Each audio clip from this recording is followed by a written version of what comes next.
Today marks 1400, second day, short lessons to learn and continue to learn with you. Well, I hope these insights can inspire you, support your dreams, help achieve your goals, and really empower you to become the person that you want to become. Today we speak about survival mode, and specifically 7 dangers, hidden dangers of staying in survival mode for too long.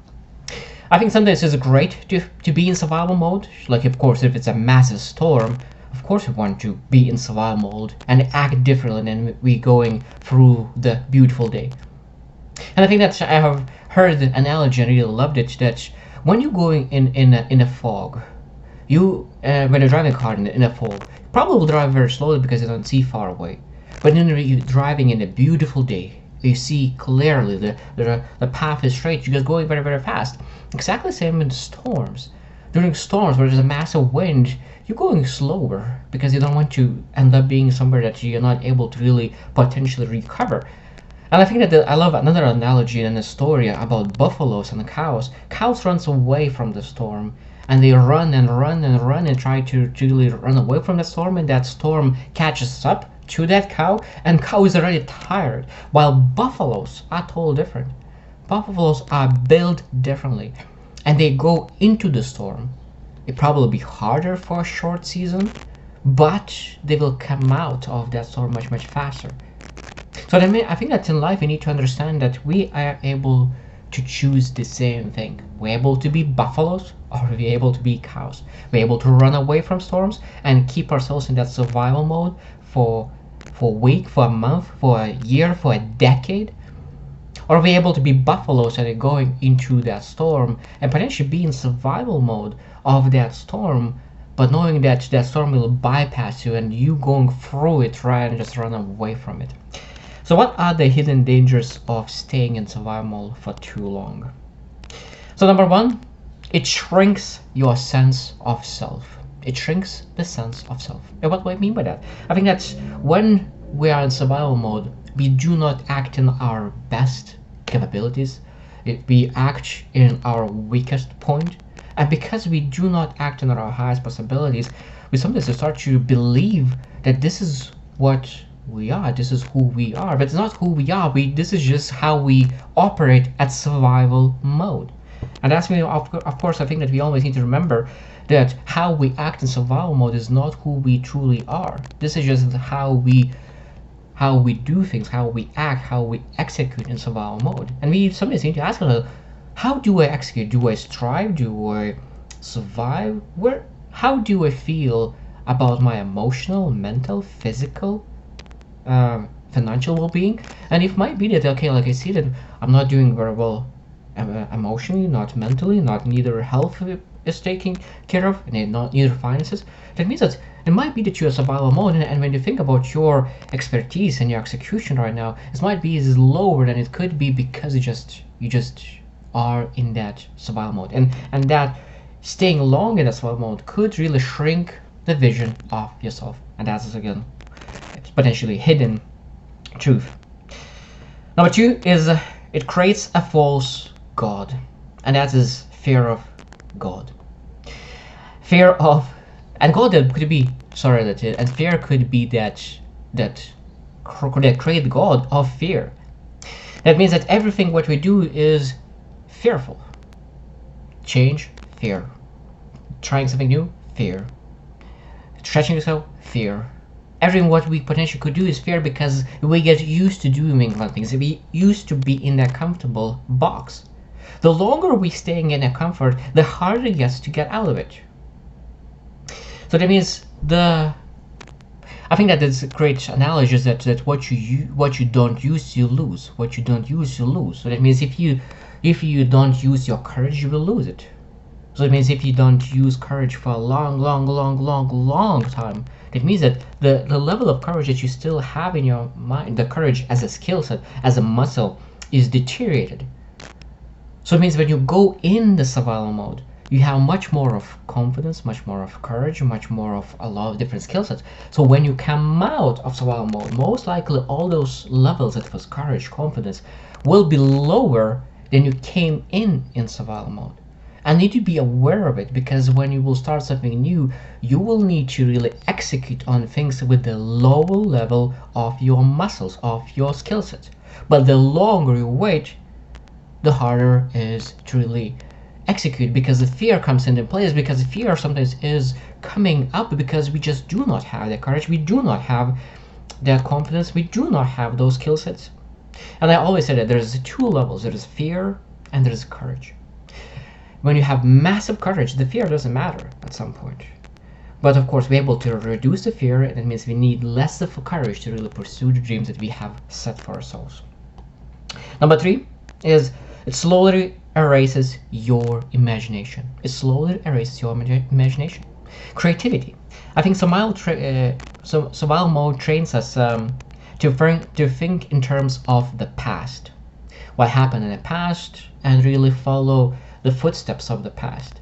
And rather than thinking about solutions, rather than thinking about imagining and visualizing the future, sometimes again it's a part of the scarcity mindset, thinking about the fears. That what if it will not work out? But what if it will? Why not you? I think that the first time I heard from Jim Rohn, and he said it perfectly, and I highly recommend to listen to Jim Rohn. Why not you? Why not you to have financial freedom? Why not you to have a better relationship? Why not you?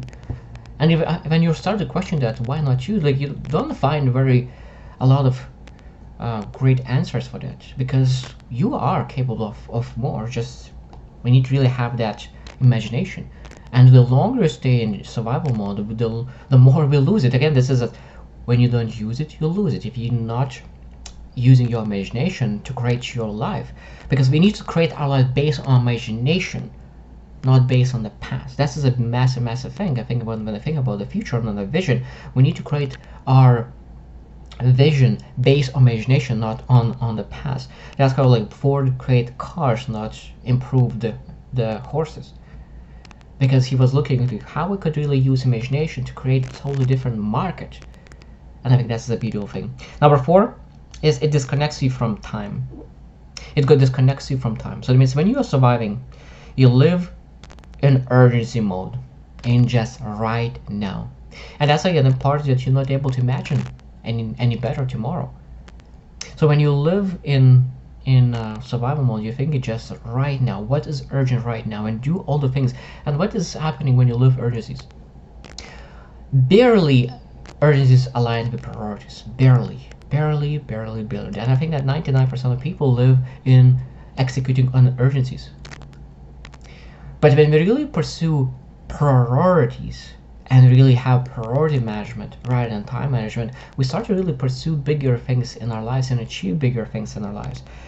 When we live in survival mode, we always live just in urgencies. What is important right now? And when we focus on things that is important right now, we're forgetting about long-term goals, mid-term goals, short-term goals, and most likely we focus on just short-term goals, because long-term goals are not even considered because we live in survival mode. And if you could forget, again, this is again skill set to understand, okay, how I could develop vision, long-term goals, mid-term goals, and short-term goals, and break them down and understand, okay, how I could really do things today that could align me and make me better tomorrow. Because sometimes when we really focus on short-term goals, those short-term goals doesn't align with our long-term vision. Number 5, it becomes a comfortable prison. And that is just a very simple point. It becomes a comfortable prison. The longer you stay in a comfortable position, it's harder to get out of it. It seems that you make at that position, even though when sometimes you try new shoes.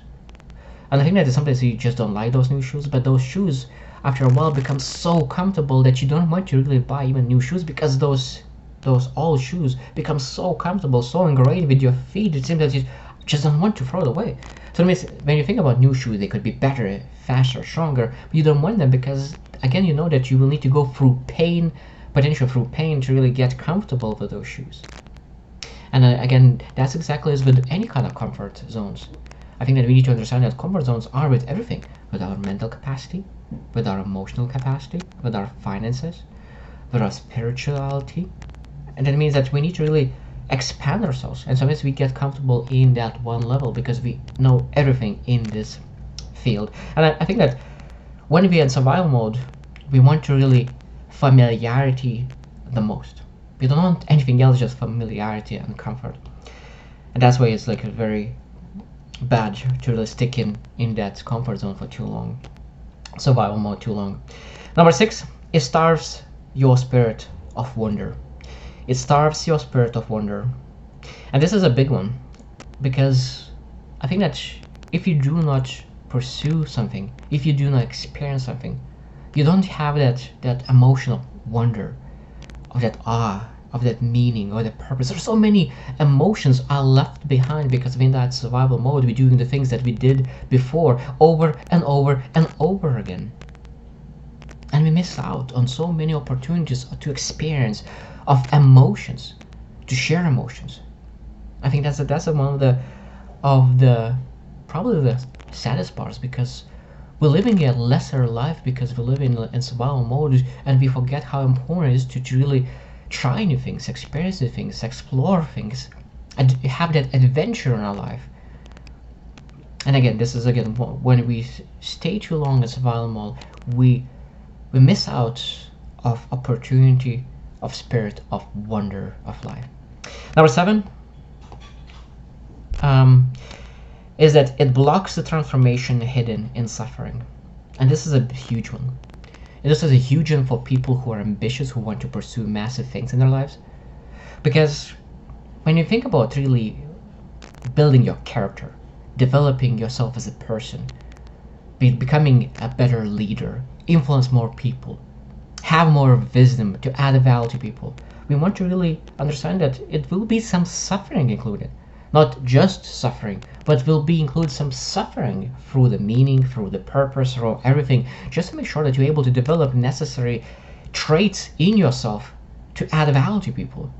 So rather than really keeping ourselves in survival mode where you do not experience suffering, it might be different kind of suffering because you suffer from inaction, but as is basically suffering from your inaction and staying in a survival mode. But when you're really getting out of survival mode and really taking actions and put yourself on the line, and just one of the business owners that I really liked way said that when you are really business owner, who really true business owners who take risks, you put your balls on the line. That is where you're actually able to really suffer. But you suffer differently because you suffer of potentially being embarrassed, showing your vulnerability, showing that you're not perfect, showing that there is parts of you that didn't develop yet, but you're growing, improving, getting better. And that's again where we need to really develop ourselves. And striving transforms into purpose, meaning, fulfillment. I think that is again partly is that when we stay too long in survival mode, we miss out on suffering, but at the same time transformation and evolving yourself as a person. And last thing that just as a bonus, but I think that is very, very important, and this is not relevant to every single person, that is just a bonus, is that for people who really have a lot of people around, especially maybe parents, that when you live in survival mode as a parent, as a leader, as a mentor, you transfer the same to others.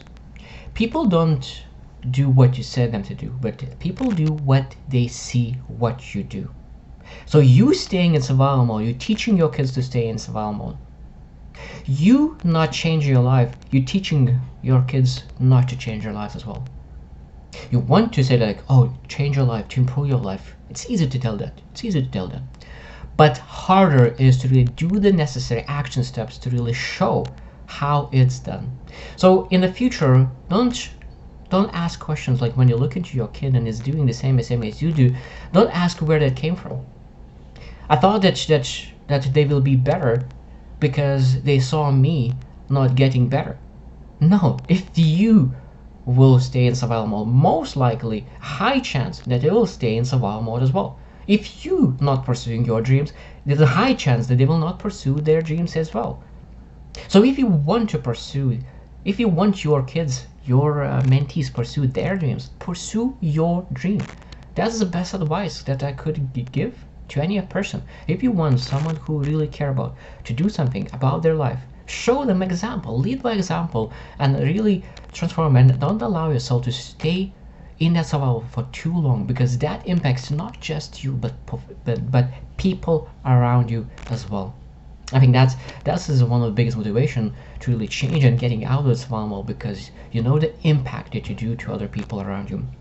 So I hope that you reflect as well how long you've stayed in survival mode, and when will be enough is enough. Because I love this saying that I don't remember where I heard first time, but it says that I'm sick of tired of being sick of tired. And when you have that sick of tired, that's time to really move out of maybe not survival mode, maybe on average mode, maybe for mediocre mode.